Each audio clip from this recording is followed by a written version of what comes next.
भाजपा के बागियों पर इनेलो जेजेपी की नजर। दोनों दलों के पास जिताऊ कैंडिडेट की कमी, निर्दलीय को भी साथ लाने की कोशिश। हरियाणा में कांग्रेस और भाजपा को छोड़कर किसी भी पार्टी की स्थिति लोकसभा चुनाव में अच्छी नहीं रही। यही वजह है कि इनेलो जेजेपी और आप 90 विधानसभा क्षेत्रों में जिताऊ चेहरे तलाश रही है। भाजपा और कांग्रेस के पास जहां हर विधानसभा क्षेत्र में कई दावेदार हैं, वहीं इनेलो जेजेपी और आप के पास चेहरों का अभाव है। इन तीनों पार्टियों की नजर अब कांग्रेस और भाजपा के बागियों पर रहेगी। आपको बता दें कि जेजेपी ने पिछले विधानसभा में भी यही चाल चली थी। जेजेपी को हरियाणा से 10 सीटें मिली थीं और उसने हरियाणा में किंगमेकर की भूमिका निभाई थी। जेजेपी ने उन उम्मीदवारों को टिकट दिए जिन्हें कांग्रेस और भाजपा ने नकार दिया था, लेकिन वे अपने विधानसभा क्षेत्रों में जीतने का दम रखते थे। इस बार इनेलो और आप जेजेपी के फॉर्मूले पर काम करेंगी। अभय चौटाला ने भी इस ओर इशारा किया है। उन्होंने हिसार में उन नेताओं को ऑफर दिए हैं जो कांग्रेस और भाजपा से असंतुष्ट हैं। दावेदारों ने बढ़ाई कांग्रेस और भाजपा की चिंता। कांग्रेस और भाजपा दोनों में ही विधानसभा चुनाव के लिए कई दावेदार हैं।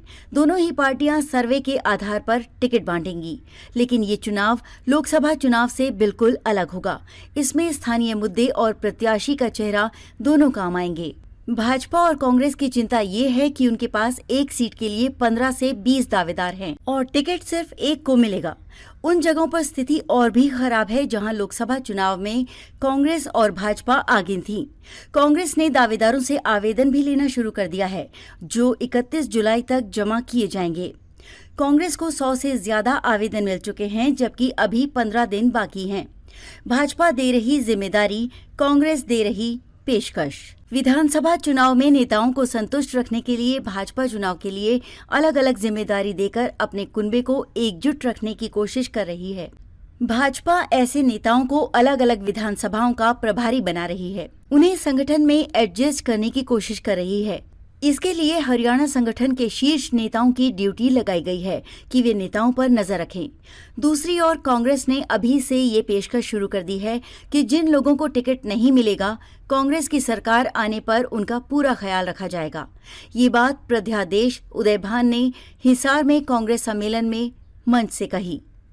2024 लोकसभा चुनाव में पार्टियों का वोट प्रतिशत: भाजपा 46.11%, कांग्रेस 43.67%, इनेलो 1.74%, बसपा 1.28%, जजपा 0.87%, आप 3.94%, नोटा 0.33%। हरियाणा में भाजपा के खिलाफ वाले वोट लेने की होड़। हरियाणा में सत्ता विरोधी लहर के वोट पाने की जहां कांग्रेस हर संभव कोशिश कर रही है, वहीं विपक्षी दल इनेलो कांग्रेस नेता भूपेंद्र सिंह हुड्डा को भाजपा का मोहरा बताने लगे हैं, ताकि सत्ता विरोधी लहर का फायदा उनको भी मिल सके।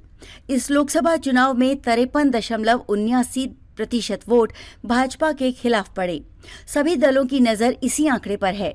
वहीं भाजपा अपने 46.11% वोटों को बचाए रखने की जुगत में है, क्योंकि प्रधानमंत्री नरेंद्र मोदी के नाम पर मिला वोट विधानसभा में छिटक सकता है। हाल ही में हुए लोकसभा चुनाव में सत्ता विरोधी लहर इनेलो और जजपा में बंटने के बजाय कांग्रेस को गया।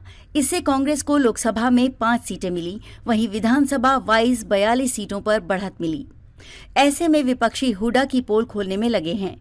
हुड्डा के चुनाव के पीछे हटने से बिठाए इनेलो और जजपा के हाथ मुद्दा लग गया है।